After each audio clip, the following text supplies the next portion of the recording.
नमस्कार दोस्तों, मेरा नाम है महेश और आपका हार्दिक स्वागत है अपने YouTube चैनल अपना मेस पे।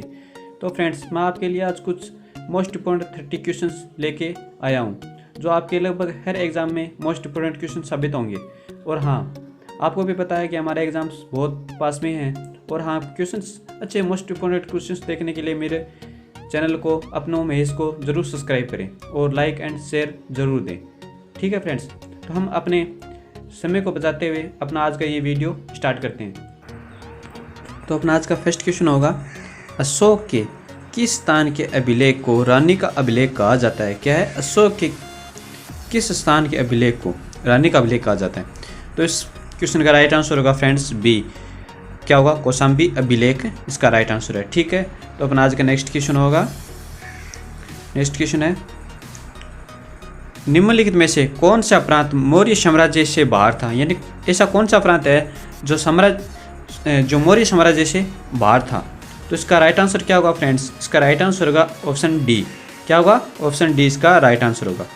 ठीक है, तो अपना आज का थर्ड क्वेश्चन होगा, थर्ड क्वेश्चन है, अशोक का सबसे छोटा स्तंभलेख कौन सा है? क्या है? अशोक का सबसे छोटा स्तंभलेख कौन सा है? तो फ्रेंड्स, आपके सामने चार ऑप्शंस हैं, इनमें से देखिए कौन सा इसका राइट आंसर क्या होगा इस क्वेश्चन का? इस क्वेश्चन का आएगा राइट आंसर ए। क्या होगा? रुमिनदेई। क्या है? रुमिनदेई इसका राइट आंसर होगा। ठीक है, तो अपना आज का फोर्थ क्वेश्चन होगा, फोर्थ क्वेश्चन क्या है अपना? फोर्थ क्वेश्चन है, अशोक के कुल कितने गुहालेख अब तक मिले? यानी अशोक के कुल कितने गुहालेख अभी तक मिले? तो इसमें इसका राइट आंसर होगा 3, इसका राइट आंसर है। ठीक है, क्या होगा? बी इसका राइट आंसर है। ठीक है, तो अपना फिफ्थ क्वेश्चन होगा, फिफ्थ क्वेश्चन है, मौर्यकालीन गुफाओं में सर्वाधिक प्राचीन गुफा निम्न में से कौन सी है? यानी मौर्यकालीन गुफाओं में से सबसे प्राचीन गुफा कौन सी है? तो आपके सामने चार ऑप्शंस हैं। पहला ऑप्शन है नागार्जुनी गुफा है, सेकंड है बारबार की गुफा है, एलिफेंटा की गुफा है, और उपयोग इसमें में से कौन सा है? कोई नहीं। तो इनमें से कौन सा राइट आंसर होगा? जल्दी से बताइए फ्रेंड्स। तो अब मैं आपको बता दूं, इसका राइट आंसर होगा बी। क्या होगा? बराबर की गुफा सबसे प्राचीन, मौर्यकालीन की सबसे प्राचीन गुफा है। ठीक है, तो अपना आज का नेक्स्ट क्वेश्चन होगा 6 नंबर क्वेश्चन है, अशोक का सबसे लंबा स्तंभलेख निम्न में से कौन सा है? यानी अशोक का सबसे लंबा स्तंभलेख, इसमें क्वेश्चन क्या पूछा है हमें से? अशोक का सबसे लंबा स्तंभलेख पूछा है। तो इसका मतलब कि स्तंभलेख थे, उनमें से कौन सा सबसे लंबा स्तंभलेख है? तो इसमें 7वां स्तंभलेख है, वो सबसे लंबा है फ्रेंड्स। इसका राइट आंसर होगा सी। ठीक है, तो अपना 7 नंबर क्वेश्चन होगा, 7 नंबर क्वेश्चन है, अशोक का उसके किस लघु शिलालेख में बुद्ध शाक्य एवं अशोक नाम मिलता है? यानी अशोक के किस लघु शिलालेख में बुद्ध शाक्य एवं अशोक नाम मिलता है? तो इसका राइट आंसर क्या होगा? इसका राइट आंसर होगा बी। क्या होगा? मास की लघु अभिलेख, इसका राइट आंसर है बी। ठीक है, तो अपना 8 नंबर क्वेश्चन है, 8 नंबर क्वेश्चन, मौर्य काल में गुप्तचरों को क्या कहा जाता था? यानी मौर्य काल में गुप्तचर होते थे, उनको क्या कहा जाता था? आपके सामने चार ऑप्शन है, गुड़ पुरुष है, गुप्तचर है, संस्था एवं संचार है, खोजी है। इनमें से क्या कहा जाता था? मैं आपको बता दूं, इसमें क्या कहा जाता था? मौर्य काल के गुप्तचरों को कहा जाता था गुड़ पुरुष। इसका राइट आंसर होगा ए। क्या कहा जाता था? गुड़ पुरुष। ठीक है, तो अपना आज का नेक्स्ट क्वेश्चन होगा 9 नंबर क्वेश्चन है, सांची के स्तूप का निर्माण किस शासक ने करवाया था? सांची के स्तूप का निर्माण किस शासक ने कराया था? आपके सामने चार ऑप्शंस हैं, इनमें से बताइए कौन सा राइट आंसर होगा? मैं आपको बता दूं, इसका राइट आंसर होगा अशोक। डी इसका राइट आंसर है। ठीक है, तो अपना 10 नंबर क्वेश्चन होगा, अशोक के शिलालेखों को पढ़ने वाला प्रथम अंग्रेज कौन था? यानी सम्राट अशोक है, उसके शिलालेख को पढ़ने वाला प्रथम फर्स्ट अंग्रेज अधिकारी कौन था? अंग्रेज कौन था? फर्स्ट अंग्रेज था जेम्स प्रिंसेस। इसका राइट आंसर होगा डी। कौन था? जेम्स प्रिंसेस, इसका राइट आंसर है। जेम्स प्रिंसेस है जो अशोक के शिलालेखों को पढ़ने वाला प्रथम अंग्रेज था। ठीक है, तो अपना 11 नंबर का क्वेश्चन होगा, 11 नंबर क्वेश्चन है, कालिंग युद्ध की विजय तथा क्षत्रियों का वर्णन अशोक के किस शिलालेख में है? यानी क्या है क्वेश्चन? कलिंग युद्ध के विजय तथा क्षत्रियों का वर्णन अशोक के किस शिलालेख में है? तो इस क्वेश्चन का राइट आंसर क्या होगा? जल्दी से बताइए। इस क्वेश्चन का होगा शिलालेख 13। क्या होगा? 13। ठीक है, शिलालेख 13 यानी शिलालेख 13। ठीक है, तो अपना नेक्स्ट क्वेश्चन होगा 12 नंबर। प्रसिद्ध यूनानी राजदूत मेगास्थनीज भारत के किस दरबार में आए थे? यानी प्रसिद्ध यूनानी राजदूत मेगास्थनीज भारत में किसके दरबार में आए थे?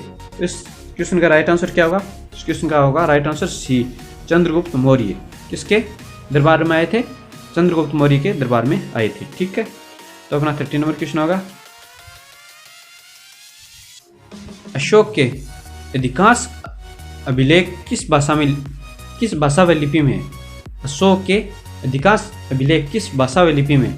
तो मैं आपको बता दूं, इस क्वेश्चन का राइट आंसर का ए, प्राकृत में ब्राह्मी लिपि में अधिकांश अभिलेखों लिखे हुए हैं या वर्णित हैं। ठीक है, तो अपना नेक्स्ट क्वेश्चन होगा किस श्रीलंकाई शासक ने अपने आप को सम्राट अशोक के आदर्शों के अनुरूप ढालने की कोशिश की है?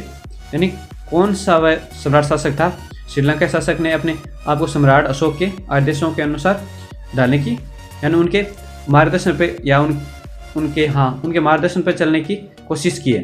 तो वे कौन से सम्राट शासक थे? कौन से शासक थे वे थे 30। कौन से? 30। इसका राइट आंसर का सी। ठीक है, तो अपना नेक्स्ट क्वेश्चन होगा मौर्य काल में एग्रोनोमाई किसे कहा जाता है? यानी मौर्य काल में एग्रोनोमाई किसे कहा जाता है? इसका क्वेश्चन का होगा राइट आंसर का सड़क निर्माण अधिकारी को क्या कहा जाता है? एग्रोनोमाई कहा जाता है। ठीक है, क्या होगा?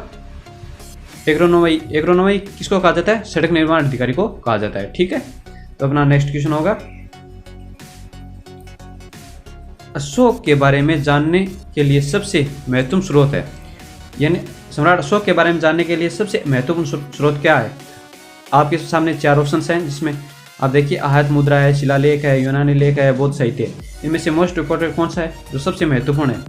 उसका राइट आंसर होगा बी, शिलालेख। क्या है? शिलालेख के माध्यम से अशोक के बारे में जानने का महत्वपूर्ण स्रोत है। ठीक है, तो अपना नेक्स्ट क्वेश्चन होगा निम्नलिखित अभिलेखों में से किस में अशोक का नाम लेख है? क्या है अपना नेक्स्ट क्वेश्चन? निम्नलिखित अभिलेखों में किस में अशोक का नामोल्लेख हुआ है? यानी किस में अशोक का नामोल्लेख है, यानी किस में उनका नाम मिला है, नामों का उल्लेख हुआ है? तो इसका राइट आंसर होगा ए, गुजरों में। इसमें गुजरा में। इसका राइट आंसर क्या होगा? ए, गुजरा में। ठीक है, इसका राइट आंसर ए है, गुजरा। ठीक है, तो अपना नेक्स्ट क्वेश्चन होगा मौर्य काल में सीता से तात्पर्य है। यानी मौर्य काल में सीता शब्द है, इससे तात्पर्य है। तो इसका राइट आंसर क्या होगा? इसका राइट आंसर होगा सी, राजकीय भूमि से प्राप्त आय। मौर्य काल में क्या है? मौर्य काल में राजकीय भूमि से जब आय प्राप्त होती है उसको क्या कहा जाता था? सीता कहा जाता था। ठीक है, तो अपना नेक्स्ट क्वेश्चन होगा अंतिम मौर्य सम्राट बृहद्रथ की हत्या कर किसने शुंग वंश की स्थापना 185 ईस्वी पूर्व में की थी? यानी अंतिम मौर्य सम्राट बृहद्रथ की हत्या कर किसने शुंग वंश की स्थापना 185 ईस्वी पूर्व में की थी? किसने की थी? पुष्यमित्र ने की थी। किसने की थी? इसका राइट आंसर होगा ए, पुष्यमित्र ने शुंग वंश की स्थापना की थी 185 ईस्वी पूर्व में। ठीक है, तो अपना नेक्स्ट क्वेश्चन होगा पुष्यमित्र शुंग मौर्य सम्राट बृहद्रथ की राजकीय सेना में किस पद पर आसीन था? जो आपका इससे पिछला क्वेश्चन था 90 नंबर, उसमें आपको बताया था कि किसने शुंग मौर्य सम्राट की मतलब कि शुंग मौर्य समाज की नींव रखी थी या स्थापना की थी। और उसमें आपको पूछ लिया गया था, इसमें पूछ लिया है पुष्यमित्र शुंग मौर्य सम्राट बृहद्रथ की राजकीय सेना में किस पद पर आसीन था, मतलब कि इसके बारे में पूछा है। तो उसका क्या था? वह उसमें सेनापति के पद पर आसीन था। किसके समय? बृहद्रथ की सेना में। ठीक है, उसका राइट आंसर का ए। ठीक है, सेनापति। 20 नंबर क्वेश्चन है कण्व या काण्व वंश का संस्थापक कौन था? कण्व या काण्व वंश का संस्थापक कौन था? तो उसका राइट आंसर होगा ए। कौन था? वासुदेव। कौन था? वासुदेव। कण्व या कण्व वंश का संस्थापक था। ठीक है, तो अपना नेक्स्ट क्वेश्चन होगा सातवाहन वंश का संस्थापक कौन था, यानी सातवाहन या अंधर सातवाहन वंश का संस्थापक कौन था। तो इसका राइट आंसर होगा ए, कौन था, शिमुक। इसका राइट आंसर है शिमुक था, संस्थापक शिमुक था। ठीक है, तो अपना नेक्स्ट क्वेश्चन होगा सातवाहनों ने पहले स्थानीय अधिकारियों के रूप में काम किया था, यानी सातवाहनों ने पहले स्थानीय अधिकारियों के रूप में काम किया था। वह कौन थे, वह किसके अधीन थे, वह थे मौर्य के अधीन थे। किसके, मौर्य। इसका राइट आंसर होगा बी, मौर्यों के अधीन थे। ठीक है, तो अपना नेक्स्ट क्वेश्चन देखिए क्या होगा। अपना नेक्स्ट क्वेश्चन होगा निम्नलिखित में से वह महानतम कुषाण नेता कौन था जो बुद्ध बन गया था, यानी वह महानतम कुषाण नेता कौन था जो बुद्ध बन गया था। उसका राइट आंसर क्या होगा, सी, कौन था, कनिष्क। इसका राइट आंसर है कौन था, कनिष्क, जो बुद्ध बन गया था। ठीक है, अपना नेक्स्ट क्वेश्चन होगा, नेक्स्ट क्वेश्चन अपना देखिए क्या होगा। नेक्स्ट क्वेश्चन है कुषाण काल के दौरान मूर्ति कला की गांधार शैली निम्नलिखित में से किसका मिश्रण है। तो आपके सामने ऑप्शन है, इनमें बताइए कौन सा इसका राइट आंसर होगा। इसका राइट आंसर होगा डी, भारत ग्रीक शैली। क्या है, भारत ग्रीक शैली इसका राइट आंसर है। ठीक है, तो अपना आज का नेक्स्ट क्वेश्चन होगा भूमिदान का प्रथम उल्लेख कब मिला, यानी भूमिदान का प्रथम उल्लेख कब मिला था। तो मैं आपको बता दूं भूमिदान का प्रथम उल्लेख मिला था सातवाहनों के समय में। इसका राइट आंसर होगा सी, सातवाहनों के समय में इसका प्रथम उल्लेख मिला था। किसका, भूमिदान का। ठीक है, अपना नेक्स्ट क्वेश्चन होगा किस सातवाहन नरेश ने गाथा सप्तशती नामक महत्वपूर्ण कृति की रचना की। इसका राइट आंसर क्या होगा। इसका राइट आंसर होगा ए, हाल सातवाहन नरेश ने गाथा सप्तशती नामक महत्वपूर्ण कृति की रचना की थी। किसने, हाल ने। नेक्स्ट क्वेश्चन होगा अपना सातवाहनों के समय में सर्वाधिक सिक्के किस धातु के बने थे, यानी सातवाहनों जो का साम्राज्य था उस समय सर्वाधिक सिक्के किस धातु के बने हुए थे। तो उस समय सर्वाधिक सिक्के शीशा के बने हुए थे, शीशा धातु के बने हुए थे। किसके, शीशा धातु के। इसका राइट आंसर का ए। ठीक है, तो अपना नेक्स्ट क्वेश्चन होगा,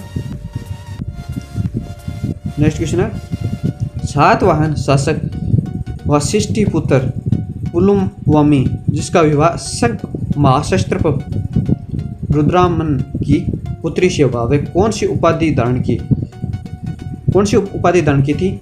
जल्दी से बताइए। आपके सामने चार ऑप्शन है, इसमें क्या होगा। इसका राइट आंसर का बी, दक्षिणापतेश्वर। क्या थे, दक्षिणापतेश्वर की उपाधि धारण की थी। ठीक है, तो अपना आज का अंतिम क्वेश्चन होगा अशोक द्वारा निर्मित सांची के स्तूप का आकार किस वंश के शासकों ने दुगना करवाया था, यानी अपना अंतिम क्वेश्चन है अशोक के द्वारा निर्मित सांची के स्तूप का आकार किस वंश के शासकों ने दुगना करवाया। तो इस क्वेश्चन का राइट आंसर होगा शुंग वंश के शासक थे। क्या, शुंग वंश के शासक थे, उन्होंने अशोक द्वारा निर्मित सांची के स्तूप का आकार दुगना करवाया था। ठीक है, इसका राइट आंसर होगा सी, शुंग वंश ने करवाया था।